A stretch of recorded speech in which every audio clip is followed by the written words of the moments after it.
Weekly current affairs cues में सभी प्रतिभागी छात्र एवं छात्राओं का स्वागत एवं अभिनंदन करता हूँ। आज हम 10 फरवरी से 17 फरवरी 2024 तक के महत्वपूर्ण प्रश्नों का समावेश करते हुए वीडियो के अंत में एक प्रश्न पूछेंगे जिसका उत्तर आप लोगों को कमेंट बॉक्स में देना है। कहाँ देख रहे हो? भूत एक मन भाई रे इधर देखो। चलिए अब डेस्कटॉप पर चलते हैं। तो पहला प्रश्न है कि दुनिया की तीसरी बड़ी अर्थव्यवस्था वाला देश बन गया है। इसमें ऑप्शन नंबर ए दिया है अमेरिका, ऑप्शन नंबर बी दिया है जर्मनी, ऑप्शन नंबर सी दिया है चीन और ऑप्शन नंबर डी दिया है भारत। तो इसका उत्तर होगा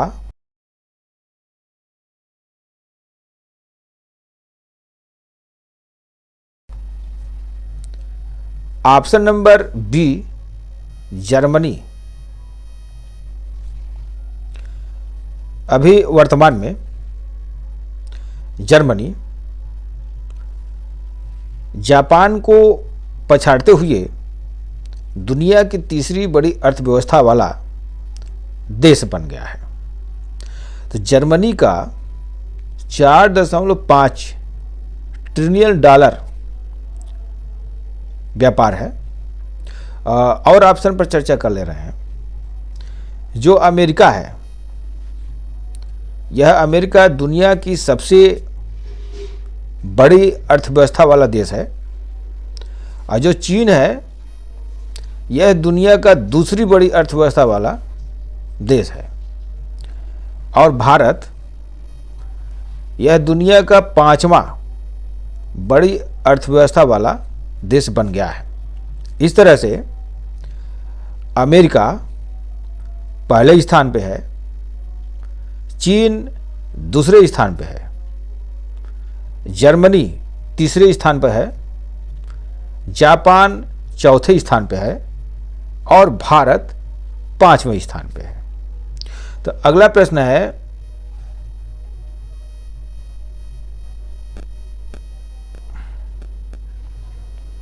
सोलहवें वित्त आयोग एफसी के अध्यक्ष हैं। इसमें ऑप्शन नंबर ए दिया है अरविंद पनगड़िया और ऑप्शन नंबर बी दिया है अजय नारायण और ऑप्शन नंबर सी दिया है एनी जॉर्ज मैथ्यू और ऑप्शन नंबर डी दिया है निरंजन राजाध्यक्ष। तो इसका उत्तर होगा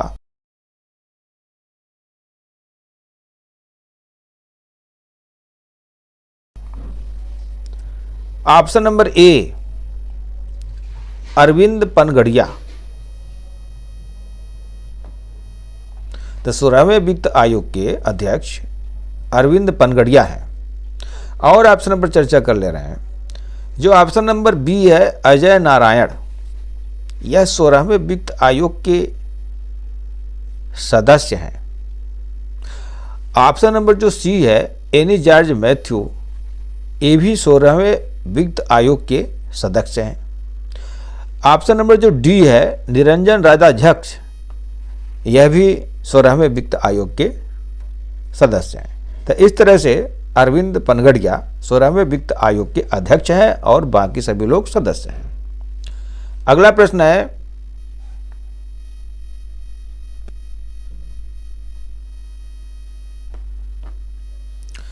अंतर्राष्ट्रीय बाल कैंसर दिवस कब मनाया जाता है? तो इसमें ऑप्शन नंबर ए दिया है 10 फरवरी और ऑप्शन नंबर बी दिया है 15 फरवरी और ऑप्शन नंबर सी दिया है 12 फरवरी और ऑप्शन नंबर डी दिया है 13 फरवरी। तो इसका उत्तर होगा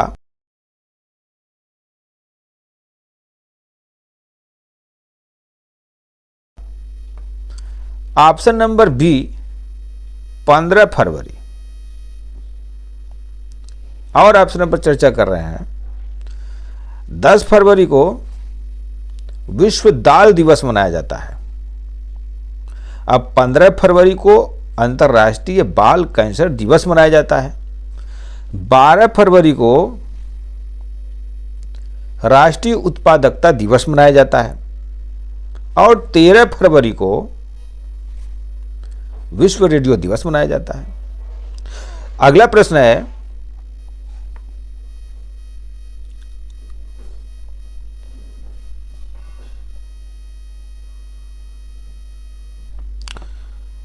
जनप्रतिनिधित्व अधिनियम 1951 की धारा 29A के तहत कितने प्रतिशत वोट हासिल करने वाले राजनीतिक दलों को चुनावी बॉन्ड के माध्यम से दान प्राप्त करने के पात्र हैं? तो इसमें ऑप्शन नंबर ए दिया है 4%, ऑप्शन नंबर बी दिया है 10% और ऑप्शन नंबर सी दिया है 1% और ऑप्शन नंबर डी दिया है 6%। तो इसका उत्तर होगा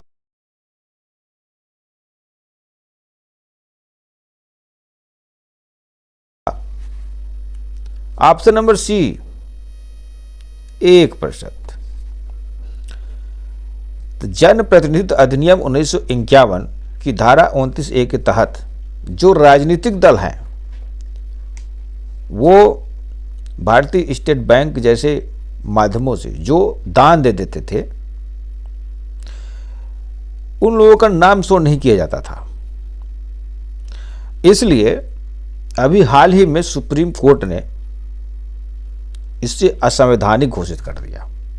लेकिन प्रश्न है कि चुनावी बॉन्ड के माध्यम से दान प्राप्त करने के पात्र हैं तो जो राजनीतिक दल लोकसभा या राज्यसभा में 1% मत प्राप्त कर लेते थे वे दान को प्राप्त करने के लिए पात्र हो जाते थे। अगला प्रश्न है,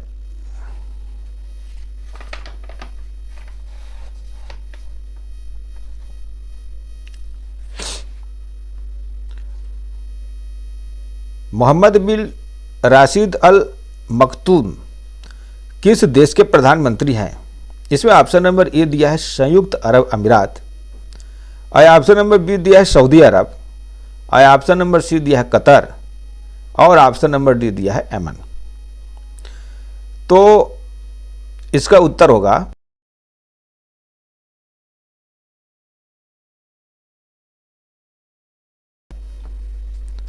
ऑप्शन नंबर ए संयुक्त अरब अमीरात। अभी हाल ही में भारतीय प्रधानमंत्री इन चारों देशों का यात्रा पे है और जिनके प्रधानमंत्रियों के साथ बैठक हो रही है। तो इस तरह से ऑप्शन नंबर जो बी है, ऑप्शन नंबर जो ए है संयुक्त अरब अमीरात, यहाँ के प्रधानमंत्री हैं मोहम्मद बिन राशिद अल मखतूम। ऑप्शन नंबर जो बी है संयुक्त अरब सऊदी अरब, तो सऊदी अरब के प्रधानमंत्री हैं मोहम्मद बिन सलमान। और ऑप्शन नंबर जो डी है कतर, तो कतर के प्रधानमंत्री हैं शेख मोहम्मद बिन अब्दुल रहमान अस्सानी। और ऑप्शन नंबर जो डी है यमन, तो यमन के प्रधानमंत्री हैं अहमद अबाद बिन मुबारक। अगला प्रश्न है,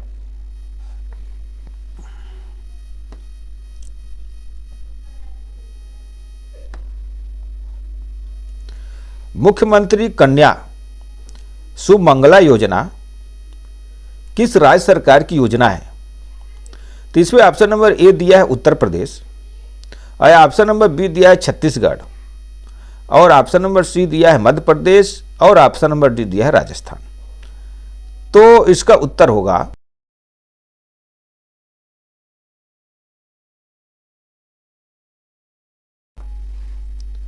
ऑप्शन नंबर ए उत्तर प्रदेश। तो मुख्यमंत्री कन्या सुमंगला योजना यह उत्तर प्रदेश सरकार की योजना है। इस योजना का शुभारंभ अप्रैल 2019 में प्रारंभ किया गया। इसे 6 श्रेणियों में पहले 15,000 रुपए बालिकाओं को दिया जाता था, लेकिन अब इसे बढ़ाकर 25,000 रुपये कर दिया गया है। तो यह योजना बालिकाओं को प्रोत्साहन हेतु दिया जाता है। जैसे जब बालिका पैदा होती है उस समय जन्म के समय 5,000 रुपये प्रदान किया जाता है, और जैसे उसका टीका होता है तो 2,000 रुपये उसे प्रदान किया जाता है, और जब बालिका पहली कक्षा में जाती है तो उसे 3,000 रुपये प्रदान किया जाता है, और जब बालिका 6वीं कक्षा में पहुंचती है तो उसे 3,000 रुपये प्रदान किया जाता है, और जब 9वीं कक्षा में पहुंचती है तब उसे 5,000 रुपये प्रदान किया जाता है। और जब बालिका 10वीं और 12वीं जो बोर्ड परीक्षा होती हैं वहां पहुंचती है तो उसे 7,000 रुपये प्रदान किया जाता है। तो वर्तमान में उत्तर प्रदेश सरकार ने इसे 15,000 से बढ़ा करके 25,000 रुपये कर दिया है। ऑप्शन नंबर जो बी है छत्तीसगढ़, तो छत्तीसगढ़ में भी बालिका को सुरक्षा के लिए नौनी सुरक्षा योजना प्रारंभ किया गया है। जो ऑप्शन नंबर सी है मध्य प्रदेश, तो मध्य प्रदेश में लाडली लक्ष्मी योजना यह पहले से चलती आ रही है। और ऑप्शन नंबर जो डी है राजस्थान, यहां पे मुख्यमंत्री राजश्री योजना बालिका की सुरक्षा के लिए चलाया जा रहा है। अगला प्रश्न है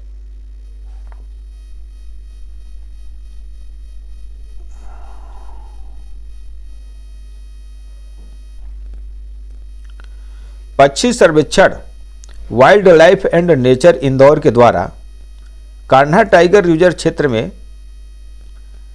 कराया गया सर्वेक्षण यह किस राज्य में स्थित है? तो इसमें ऑप्शन नंबर ए दिया है कर्नाटक, और ऑप्शन नंबर बी दिया है मध्य प्रदेश, और ऑप्शन नंबर सी दिया है महाराष्ट्र, और ऑप्शन नंबर डी दिया है छत्तीसगढ़। तो इसका उत्तर होगा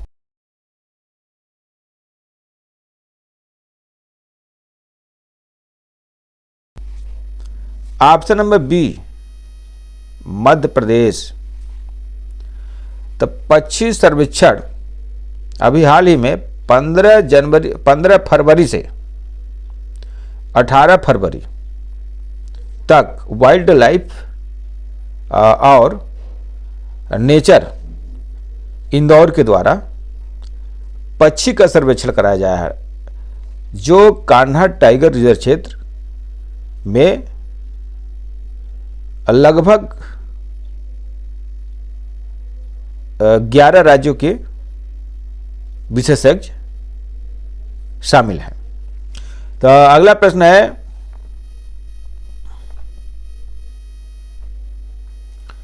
अबू धाबी में पहला हिंदू मंदिर खुल गया है, यह किस देश में है?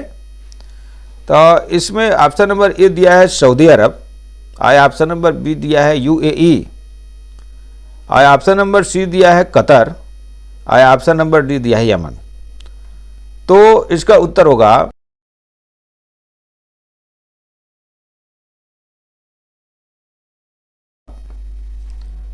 ऑप्शन नंबर बी यूएई, यानी इसका मतलब होता है संयुक्त अरब अमीरात। तो अबू धाबी जो है यह संयुक्त अरब अमीरात की राजधानी है, इसलिए इसका उत्तर क्या होगा यूएई। लेकिन हम और ऑप्शन पर चर्चा कर लेते हैं कि इनकी राजधानियां क्या हैं। तो सऊदी अरब की जो राजधानी है वो रियाद है, और कतर की राजधानी दोहा है, और यमन की राजधानी साना है। तो अगला प्रश्न है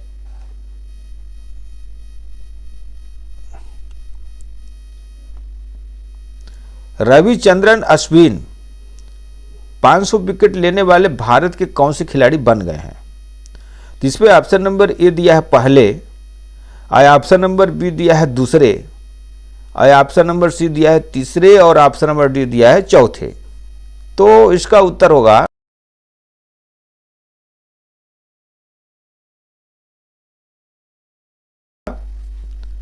ऑप्शन नंबर बी दूसरे। तो रविचंद्रन अश्विन 500 विकेट लेने वाले भारत के ये दूसरे खिलाड़ी बन गए हैं।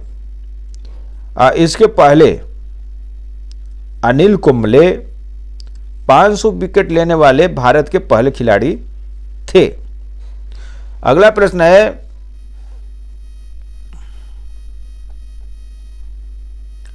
सुमित नागल कौन से खेल से संबंधित है? इसमें ऑप्शन नंबर ए दिया है टेनिस, ऑप्शन नंबर बी दिया है क्रिकेट, ऑप्शन नंबर सी दिया है बैडमिंटन और ऑप्शन नंबर डी दिया है हॉकी। तो इसका उत्तर होगा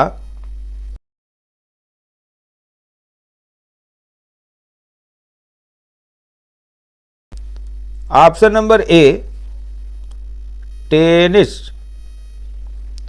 सुमित नागल अभी हाल ही में ऑस्ट्रेलियन ओपन 2024 टेनिस के खेल में चर्चित रहे। अगला प्रश्न है,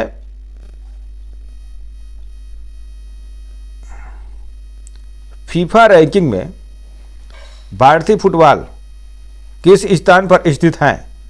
इसमें ऑप्शन नंबर ए दिया है शीर्ष स्थान, ऑप्शन नंबर बी दिया है दूसरे, ऑप्शन नंबर सी दिया है 117वें और ऑप्शन नंबर डी दिया है 118वें। तो इसका उत्तर होगा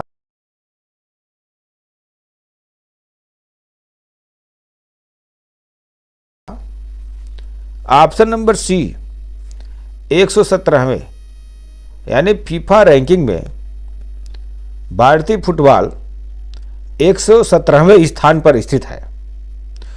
तो फीफा का मुख्यालय ज्यूरिख स्विट्जरलैंड में है और वर्तमान में शीर्ष स्थान पर फीफा रैंकिंग के शीर्ष स्थान पर अर्जेंटीना है और दूसरे स्थान पर फ्रांस है, जबकि 118वें स्थान पर अंतिम स्थान पर गिनी बिसाऊ है। अगला प्रश्न जिसका उत्तर आप लोग कमेंट बॉक्स में देंगे, प्रश्न है, दक्षिण अफ्रीका में आयोजित अंडर 19 पुरुष क्रिकेट विश्व कप 2024 में ऑस्ट्रेलिया ने किस देश को हराकर जीता? तो इसमें ऑप्शन नंबर ए दिया है भारत, ऑप्शन नंबर बी दिया है दक्षिण अफ्रीका, ऑप्शन नंबर सी दिया है इंग्लैंड और ऑप्शन नंबर डी दिया है न्यूजीलैंड। तो इसका उत्तर आप लोग कमेंट बॉक्स में देंगे, जिसका उत्तर हम डिस्कशन बॉक्स में दे देंगे। आज का प्रश्न यहीं तक। यदि यह श्रृंखला आपको पसंद आया है तो लाइक, कमेंट, शेयर और सब्सक्राइब अवश्य करें। धन्यवाद। जय हिंद, जय भारत।